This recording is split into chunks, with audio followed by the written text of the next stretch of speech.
plantons un peu le décor pour commencer cette nouvelle exploration auditive. Imaginons une tempête, vraiment d'une violence inouïe, qui vient tout juste de balayer la côte. La mer s'apaise doucement, mais l'air est encore super lourd. Chargé d'embrun, bien froid, avec cette odeur très forte d'algues arrachées, de sel, de marée, quoi. Exactement. Et en marchant le long de cette plage dévastée, au milieu des bois flottés et des débris, on tombe sur cette forme. Une masse vaguement sphérique. Un truc d'un gris un peu terne, parfois blanchâtre ou même noirâtre par endroits. Et au toucher, c'est comment? C'est cireux, presque gras en fait. Visuellement, ça ressemble vraiment à une vieille pierre volcanique poreuse, ou, pour être tout à fait honnête, à un résidu chimique industriel particulièrement laid, et marin rebutant. Mais le paradoxe absolu, et c'est ce qui rend nos sources du jour si fascinantes, c'est que cette horreur visuelle n'a rien d'une poubelle.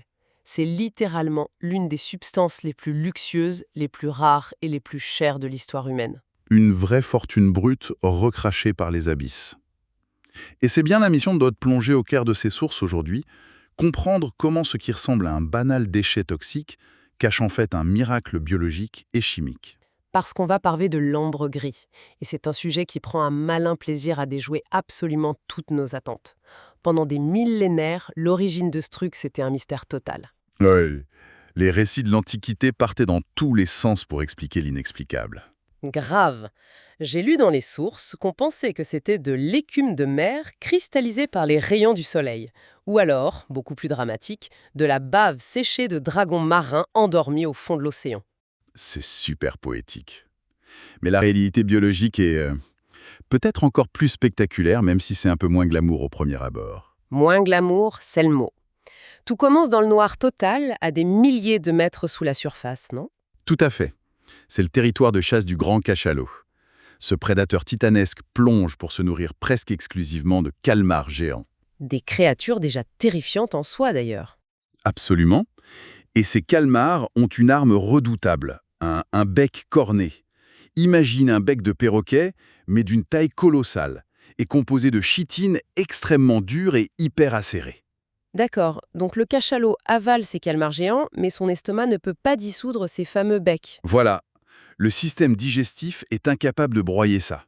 Attends, je veux être sûr de bien visualiser le truc. On a donc un estomac rempli en gros, de lames de rasoir indigestes. Ça doit faire des dégâts internes monstrueux, non? C'est exactement le problème.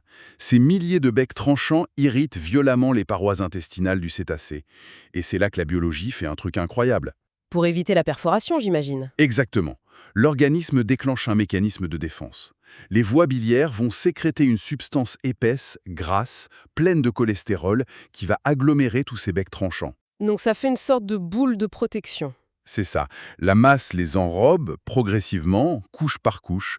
Ça forme un pansement gastrique géant, bien lisse et cireux, pour protéger les intestins de l'animal. Mais c'est fou.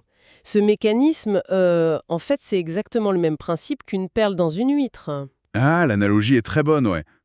Un irritant entre dans la coquille, l'huître l'enrobe de nacre pour s'isoler de la douleur. Sauf que là, la perle est sécrétée à une échelle complètement titanesque et, franchement, dans les intestins d'un monstre marin, quoi. C'est vrai que l'image de la perle illustre parfaitement cette encapsulation. Par contre, l'analogie s'arrête là où le parcours commence. Comment ça? La perle, elle reste bien à l'abri, dans sa coquille, jusqu'à ce qu'un plongeur vienne la chercher. Le bloc du cachalot, lui, il va devoir affronter le monde. Une fois que la masse est trop grosse, le cachalot l'expulse. Il la recrache ou bien ça sort par l'autre côté? Souvent par l'autre côté, oui. Et quand ça se retrouve dans l'océan, on est très très loin du produit de luxe que les parfumeurs s'arrachent. Ah oui, non mais les sources sont claires là-dessus. Au moment où c'est expulsé, c'est une véritable horreur olfactive. C'est noir, c'est hyper visqueux et l'odeur est un mélange fécal, marin et franchement putride. C'est insupportable, ouais. Du coup, la grande question, c'est comment on passe de cette infection intestinale nauséabonde au summum absolu du raffinement. Eh bien, c'est là qu'intervient une véritable alchimie océanique. Ce bloc noir, comme il est moins dense que l'eau, il remonte à la surface. Et il va se mettre à dériver. Et ça prend du temps, ça. Oh oui, cette errance ne dure pas jusque quelques semaines. La masse va flotter au gré des courants pendant des années, très souvent des décennies. Et pendant tout ce temps, elle subit un traitement de choc. Un traitement de choc naturel, quoi. qu'est-ce qui se passe physiquement pendant toutes ces années en mer pour que l'odeur change à ce point-là? En fait, c'est la combinaison de 3 forces. Déjà, l'eau de mer hyper salée agit comme un solvant lent. Ensuite, l'oxygène de l'air provoque une oxydation continue. D'accord, l'eau et l'air. Mais le facteur numéro 1, c'est le soleil. Les rayons ultraviolets frappent cette masse flottante jour après jour, déclenchant une photodégradation. Donc l'énergie des UV vient casser la matière. Voilà. Ça brise les liaisons moléculaires des composés qui causaient cette redoutable odeur fécale du début. Ah, donc les molécules malodorantes sont littéralement pulvérisées par le soleil. Elles se désintègrent, ouais. Et en même temps, cette cuisson lente permet à de nouvelles structures chimiques de se former, surtout une molécule très complexe qu'on appelle l'ambroxane. L'ambroxane, c'est ça qui donne à l'ambre gris sa signature si particulière, c'est ça? Tout à fait. Au fil des décennies, la masse durcit, s'affine, et sa couleur passe du noir goudron au gris argenté, ou même au blanc pur pour les morceaux les plus anciens. Et le résultat olfactif de cette longue cuisson est juste dingue. On parle de notes de tabac blond, de bois d'église, d'encens, avec un petit fond minéral de brise marine. C'est un profil unique au monde. C'est super fascinant d'un point de vue chimique, mais franchement, historiquement, je suis un peu perplexe. Ah bon? Sur quel point? Imaginons le tout premier humain qui se promène sur une plage. Il tombe sur ce caillou flottant, gras au toucher, qui a sûrement encore des relents un peu bizarres s'il n'a pas flotté assez longtemps. Ouais, l'odeur de transition n'est pas top. Mais quel cheminement mental il faut avoir pour se dire « Tiens, je vais ramasser ce truc gras, le frotter sur ma peau ou le garder dans ma maison ?» C'est une excellente question. L'hypothèse la plus probable pour les premiers usages, c'est le feu, Le feu. comme combustible. Exactement. L'ambre gris, c'est surtout de la graisse et de la cire, donc c'est hautement inflammable. Des peuples côtiers qui cherchaient du bois pour le feu ont sûrement jeté un morceau de cet étrange bois gras dans les flammes. Et c'est là que l'odeur s'est révélée. Voilà. En brûlant, l'ambre gris dégage une fumée épaisse au parfum extraordinairement puissant et envoûtant. Et à partir de cette découverte accidentelle, c'est devenu une véritable obsession pour l'humanité. Et une obsession qui est allée hyper loin. L'anecdote sur le roi Charles II d'Angleterre, dans nos sources, c'est le meilleur exemple. Ah oui, à l'époque de la Restauration. Le gars ne se contentait pas d'utiliser l'ambre gris pour parfumer ses gants, il en mangeait au petit déjeuner. Il exigeait qu'on saupoudre de l'ambre gris râpé sur ses œufs au plat. C'est vrai que ça paraît lunaire aujourd'hui, mais dans certaines cours royales de l'époque, ingérer de l'ambre gris, c'était vraiment le privilège ultime. Parce qu'on pensait que c'était bon pour la santé. Oui, la frontière entre parfum, médecine et magie était très floue. Ce n'était pas juste une bonne odeur, on voyait ça comme une panacée, un remède miracle pour éloigner la peste, stimuler l'esprit ou vivre plus longtemps. Du coup, pour le roi, c'était un peu comme absorber la force de l'océan. Exactement. Absorber cette puissance brute et mystérieuse pour asseoir sa vitalité, sans parler des prétendues vertus aphrodisiaques. Râper des sécrétions de baleine sur des œufs au plat, bon, heureusement que cette mode culinaire est passée, hein. On est d'accord.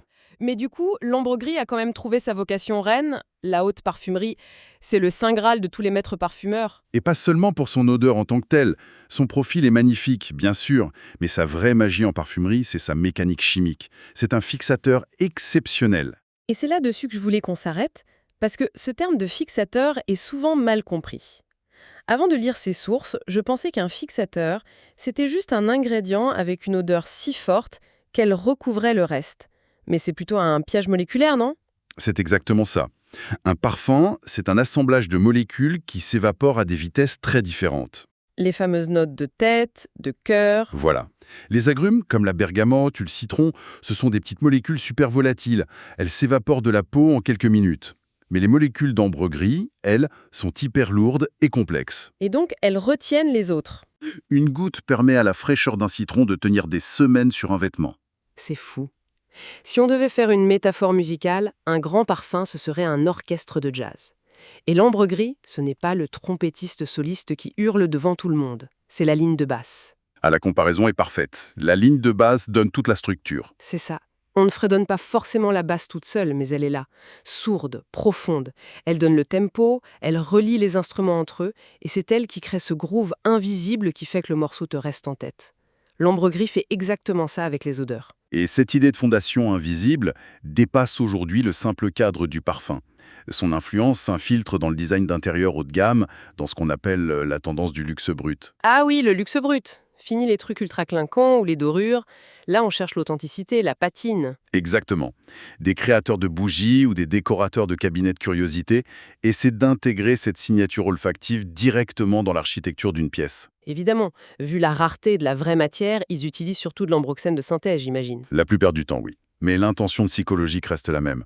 Diffuser de l'ambre gris dans une bibliothèque, c'est modifier l'espace. Ça donne une ambiance super feutrée, non? Ouais. La densité de l'effluve s'accorde avec des vieux cuirs ou du bois massif. Ça apporte une gravitas. Le silence s'impose et on a l'impression que les murs possèdent une histoire très ancienne. C'est vraiment l'odeur du temps qui passe. Mais ça nous amène à un paradoxe économique monumental. C'est-à-dire? Pense à notre époque. On est ultra technologique. L'humanité fore les océans, envoie des robots dans l'espace, creuse à des kilomètres sous terre pour des diamants ou du lithium. Le luxe contrôle chaque millimètre de sa chaîne de production. C'est vrai. Mais pour l'ambre gris, le truc le plus raffiné au monde, on n'a aucun contrôle. Impossible de le cultiver. On est juste réduit à attendre. C'est la grande ironie de ce marché en effet. La nature garde un monopole total sur ce trésor. Aucune ferme, aucun laboratoire n'a pu accélérer ou répliquer le processus naturel dans son intégralité. C'est une loterie géante, en fait. Entièrement.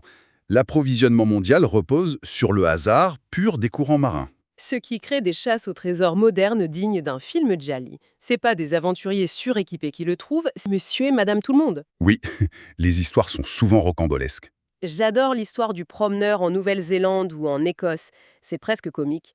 Le gars promène son chien un dimanche pluvieux, le chien renifle un gros caillou jaune et gras, le maître le ramasse pour le jeter, et bim, il tient un truc qui vaut le prix d'une maison de campagne. Et parfois c'est encore plus gros. Pense aux pêcheurs d'Oman en 2016. Ah oui, cette trouvaille à Oman. Ils étaient sur un petit bateau traditionnel, ils voient une masse gigantesque flotter avec une forte odeur. Ils galèrent à la hisser à bord et ils réalisent qu'ils ont repêché 80 kilos d'ambre gris. 80 kilos, c'est dingue. La valeur a été estimée à plus de 2 millions d'euros. 2 millions, juste parce qu'ils ont croisé un résidu flottant. C'est une vraie claque pour l'ego humain. On a beau tout maîtriser avec nos technologies, le summum du luxe appartient toujours aux marées et aux caprices digestifs d'un prédateur marin. C'est une belle leçon d'humilité. Et cette soumission aux caprices de la nature a profondément façonné la culture côtière. Si on regarde la carte de l'ambre gris, on est très loin des grandes métropoles. On est plutôt sur des petits ports oubliés, non? Voilà, l'océan Indien, les plages désertes du Dhofar à Oman ou les côtes sauvages battues par les tempêtes de l'Atlantique Nord. Dans ces régions, nos sources précisent que ce n'est pas vu que comme une aubaine financière. C'est très ancré dans la spiritualité locale. Les anciens marins, par exemple, brûlaient des morceaux d'ambre avant de prendre la mer. Il faut réaliser le sacrifice immense que ça représente. C'est clair. Brûler ce qui pourrait les nourrir pendant des années, pourquoi ils faisaient ça? Parce que l'océan, pour eux, c'était une entité vivante et souvent mortelle. L'ambre gris, recraché par l'océan, c'était le don ultime de la mer. Une offrande en quelque sorte. Exactement. Brûler ce trésor, c'était un acte d'humilité pour apaiser les esprits des abysses et demander leur protection avant une traversée. La valeur spirituelle était bien supérieure à l'argent. En reliant tous ces éléments, il y a une pensée qui s'est imposée à moi. Cette masse grise, en fait, c'est carrément une machine à voyager dans le temps. Comment tu vois ça? Visualise la scène. D'un côté, on a ce marin superstitieux de l'Antiquité, sur sa plage à Oman, qui regarde la fumée sacrée de l'ambre gris s'élever pour prier les dieux. Et des siècles plus tard, t'as un maître parfumeur, dans un labo immaculé à Paris ou Genève, qui mesure des microgrammes de la même substance. C'est une image puissante. Le trait d'union parfait entre ces deux mondes opposés, c'est ce même bout de matière. C'est la même odeur qui les fascine, à des millénaires d'écart. C'est vrai, ça fait le lien entre la brutalité la plus viscérale du monde naturel, les abysses, les combats de cachalot, et l'élégance la plus sophistiquée de l'art humain. Ça résume bien le paradoxe. C'est sans doute l'une des dernières grandes énigmes romantiques de notre monde. Ça nous rappelle que la vraie beauté naît souvent du chaos, de l'inattendu, et demande une patience que l'humain ne peut pas forcer. Magnifique synthèse. Mais avant de se quitter, je crois qu'il y a une réflexion qu'on voulait laisser à ceux qui nous écoutent. Oui, une question assez vertigineuse au final. Si on regarde bien, la valeur suprême de l'ambre gris vient d'une lente métamorphose chaotique soumise aux tempêtes et au soleil pendant des décennies. Le temps long, quoi. Voilà. Or, notre époque est obsédée par la synthèse, le contrôle algorithmique et la satisfaction immédiate. La question c'est, En voulant tout répliquer artificiellement, en quelques heures, notre monde moderne ne risque-t-il pas de perdre sa capacité à apprécier la beauté profonde qui ne naît que du temps et des accidents de la nature? C'est une réflexion qu'on va laisser en suspens. Un immense merci de nous avoir accompagnés dans cette plongée au cœur de nos sources. Et la prochaine fois que vous marcherez sur la plage après l'orage, gardez l'œil bien ouvert. On ne sait jamais quel trésor se cache sous les algues. À très vite pour une nouvelle exploration auditive